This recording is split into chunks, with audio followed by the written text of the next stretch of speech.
Now let me read verse 41. And he was withdrawn from them about a stone's cast. Now, how far can you throw a stone? Well, that's about how far he went ahead of them. And he kneeled down and prayed, saying, Father, if thou be willing, remove this cup from me. Nevertheless, not my will, but thine be done. Now, what was this cup? That's caused quite a bit of discussion, I'll tell you. I do not wish to be dogmatic here, but there are those that say he was afraid he would die before he got to the cross. I do not believe that. I do not see the sense of it. There's no merit in a Roman cross, friends. Just a cross has no merit in it at all. And I think it actually was just an upright, but be that as it may, there's no merit in the wood. Merit is in the one who died. And if he died on the gallows or in the electric chair, it would have just as much value. If Christ had died in the Garden of Gethsemane, it would have been Christ who died for us. The merit is in the person of the one who died for me. And the preaching of the cross is to them that perish foolishness. It was on the cross that he shed his blood and died. Now I tell you what I think. The cup was the cross. I do not mean the suffering of death. I mean this. He was made sin for us, and he's the Holy One of God. And when my sin was put upon him, it was repulsive. I don't know why we think we're so attractive to God today. My sin put on Christ was repulsive. It was awful. It was terrible. And he rebelled for a moment against it. And it was in the garden under the shadow of the cross that the tempter came to offer him once more the crown without the cross. And he came to do the Father's will. And therefore, will you listen to him here? Verse 42. If thou be willing, remove this cup from me. Nevertheless, not my will, but thine be done. He came to do the Father's will, and he commits himself to the Father's will. But my friend, my sin was repulsive on him, and yours didn't help either. Now will you notice, we have in verse 43, and there appeared an angel unto him from heaven, strengthening him. Angelic ministry was at the temptation in the desert, and now it's in the garden. Luke alone records this, by the way.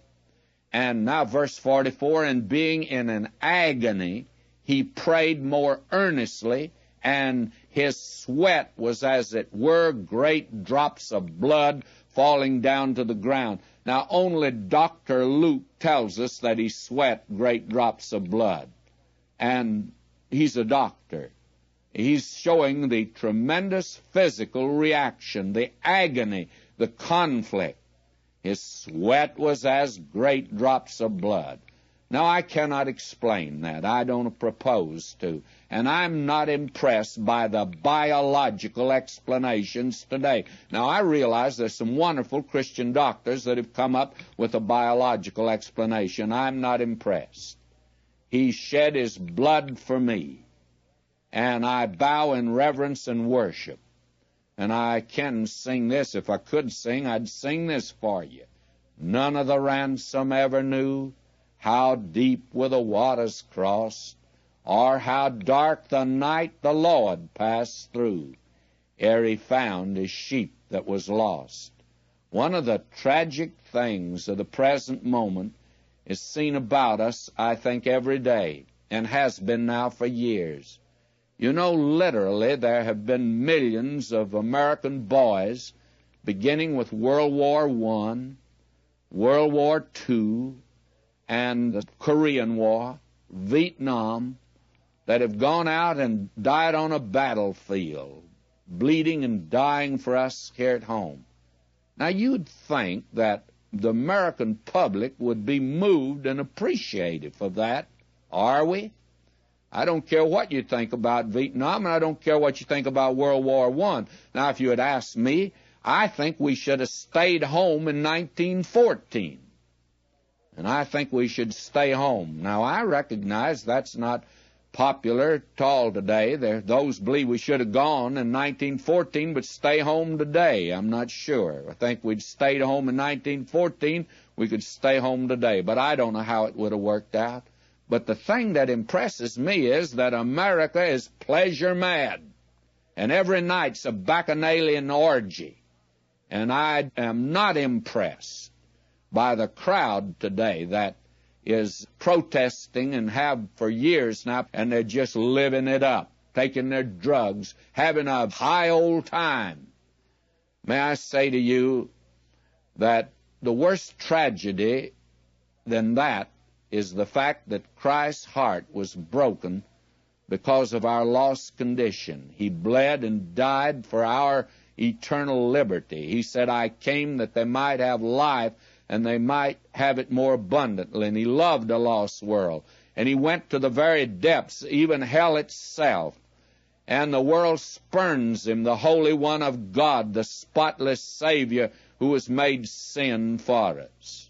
And I have a question for you. Have you rejected him, spurned him? Are you ungrateful today? I'll say this to you. Why, you'd pat a dog's head that came up and licked your hand. And you can stand in the hush of Gethsemane and listen. Do you hear the sob of his soul? Do you hear the falling of the drops of blood? They're like blockbuster bombs. It's like an atom bomb if you listen. Look yonder in the garden by yon olive tree, bending low is a Savior who took upon himself your humanity and mine. And he went the next day to a cross.